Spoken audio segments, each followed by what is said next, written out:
Hello दोस्तों, अस्सलाम वालेकुम। आज हम पढ़ेंगे ज़मीर के बारे में। ज़मीर यानी कि हिंदी में बोला जाता है इसको सर्वनाम। वह अल्फाज या वह शब्द जो इस्म की जगह पर काम में आता है उसको क्या कहा जाता है? ज़मीर कहा जाता है। ज़मीर मुख्यतः 5 प्रकार के होते हैं: ज़मीर शख्सी, ज़मीर मौसूला, ज़मीर इस्तिफ़हामिया, ज़मीर इशारा और ज़मीर तनक़ीर। ज़मीर तनक़ीर। अब इसके अंदर देखेंगे अपन ज़मीर शख्सी। सबसे पहले तो अपन इसकी हिंदी से तुलना करते हैं। ज़मीर शख्सी को हिंदी में क्या कहा जाता है? ज़मीर शख्सी जो है उसको हिंदी में कहा जाता है पुरुषवाचक। यानी कि ज़मीर जो शख्सी है इसके अंदर 3 पुरुषों के बारे में बात की जाती है: मुतकल्लिम, हाजिर और गायब। मुतकल्लिम जो पुरुषवाचक सर्वनाम होता है, यानी कि ज़मीर शख्सी के अंतर्गत मुतकल्लिम होता है, हाजिर होता है और गायब होता है। मुतकल्लिम, हाजिर और गायब होता है।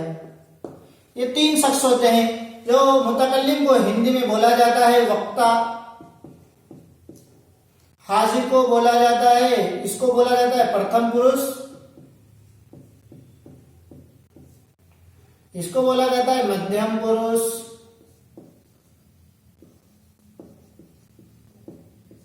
और गायब जो होता है उसको बोला जाता है अन्य पुरुष।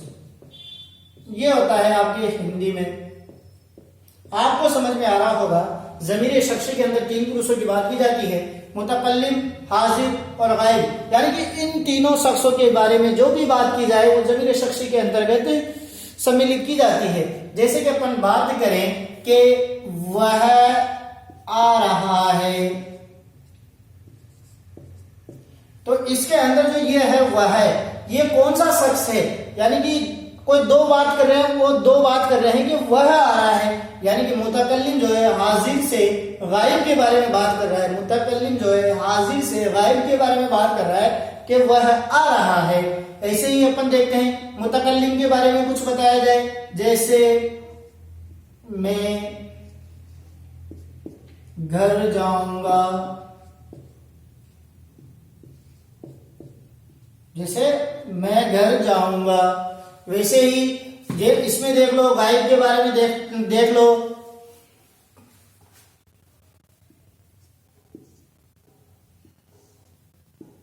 आप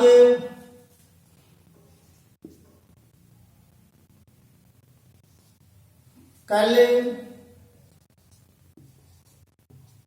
वहां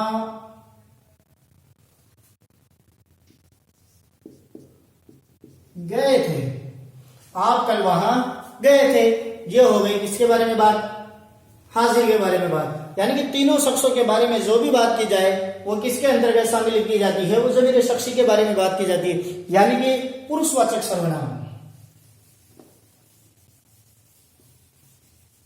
इसके बाद अपन बात करते हैं ज़मीर मौसूला के बारे में। ज़मीर मौसूला को अपन समझ सकते हैं, हिंदी से कंपेयर करके अपन इसको देखते हैं। हिंदी में इसको क्या कहा जाता है? हिंदी में इसको कहा जाता है संबंधवाचक। क्या कहा जाता है? संबंधवाचक।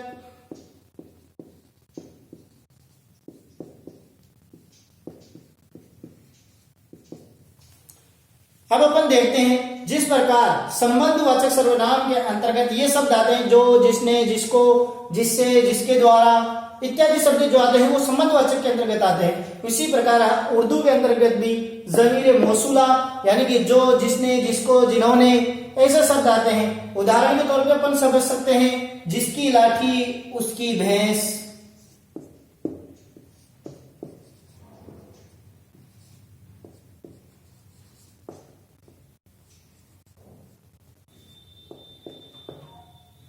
जिसकी लाठी उसकी भैंस। और जैसे अपन देख सकते हैं यह वही लड़का है, यह वही लड़का है जो कल पढ़ने नहीं आया था। जो कल पढ़ने नहीं आया था, ये। और इसी प्रकार अपन देख सकते हैं जैसे कि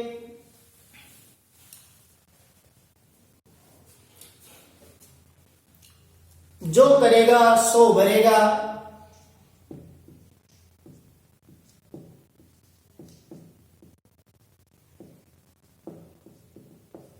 जो करेगा सो भरेगा वगैरह शब्द जो है किसके अंतर्गत सम्मिलित किए जाते हैं? ज़मीर मौसूला यानी कि संबंधवाचक सर्वनाम, जो, जिसने, जिनको, जिनके द्वारा, जिसके, जिसके लिए इत्यादि शब्द इत्यादि हुरूफ इसके अंतर्गत सम्मिलित किए जाते हैं। अब अपन बात करेंगे ज़मीर इस्तिफ़हामिया। ज़मीर इस्तिफ़हामिया से मुराद है प्रश्नवाचक सर्वनाम। प्रश्नवाचक सर्वनाम में आप सबको मालूम होगा कि प्रश्न पूछने का बोध होता है। किसका बोध होता है? प्रश्न पूछने का बोध होता है। ज़मीर इस्तिफ़हामिया जैसे कि अपन ने यहां लिख रखा है किसने, किसको, जैसे कि अपन बात कर सकते हैं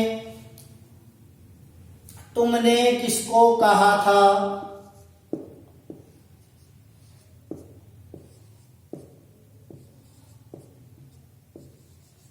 तुमने किसको कहा था। और जैसे कि अपन बात कर लेते हैं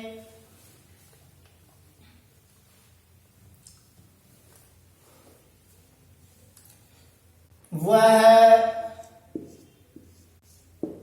कब आएगा। इसमें ये जो शब्द हैं किसने, किसको, कब, कहां, क्यों वगैरह शब्द जो हैं किसके अंतर्गत सम्मिलित किए जाते हैं? ज़मीर इस्तिफ़हामिया यानी कि प्रश्नवाचक सर्वनाम। कौन सा वाचक? प्रश्नवाचक सर्वनाम। समझ में आ रहा है दोस्तों? अब अपन बात करेंगे ज़मीर इशारा। ज़मीर इशारा के अंतर्गत अपन बात करते हैं, हिंदी में अपन इसको समझ सकते हैं ज़मीर इशारा यानी कि निश्चयवाचक सर्वनाम। निश्चयवाचक सर्वनाम में अपन देखते हैं, निश्चयवाचक सर्वनाम में होता है किसी के बारे में कुछ बतलाया जाता है, किसी निश्चित वस्तु, जगह या फिर निश्चित व्यक्ति, इनकी तरफ इशारा किया जाता है। इसको क्या कहा जाता है? ज़मीर इशारा। जैसे कि ये क्या है? डस्टर है, जैसे ये पेन है, और जैसे ये किताब है, ये पंखा है, और वह आदमी है, इसी तरह यह कुर्सी है, ये बोर्ड है वगैरह सब किसमें सम्मिलित किए जाते हैं? ये सभी किसके अंतर्गत सम्मिलित किए जाते हैं? ज़मीर इशारा के अंतर्गत। और ज़मीर इशारा को अपन निश्चयवाचक सर्वनाम कहा जाता है यानी कि जिसमें किसी की निश्चितता बतलाई जाती है। अब ज़मीर तनक़ीर, ज़मीर तनक़ीर होता है अपने जो हिंदी में होता है वो होता है अनिश्चयवाचक सर्वनाम।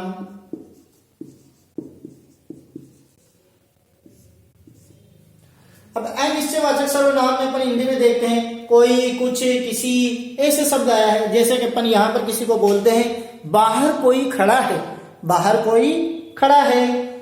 जैसे और किसी तरह किसी ने आवाज दी है, किसी ने आवाज दी है। और अपन देखते हैं वहां कुछ रखा हुआ है, वहां कुछ रखा हुआ है यानी कि अनिश्चितता प्रकट कर रहा है। वहां पर कुछ रखा हुआ है, उसको पता नहीं है क्या है, इसीलिए तो बोल रहा है वहां कुछ रखा हुआ है यानी कि ज़मीर तनकीर। इसी तरह बात कर लें बाहर कोई खड़ा है, बाहर कोई खड़ा है यानी कि उसको पता नहीं है बाहर कौन है, तो ज़मीर तनकीर। कुछ रखा हुआ है, ज़मीर तनकीर यानी कि अनिश्चयवाचक सर्वनाम। धन्यवाद दोस्तों।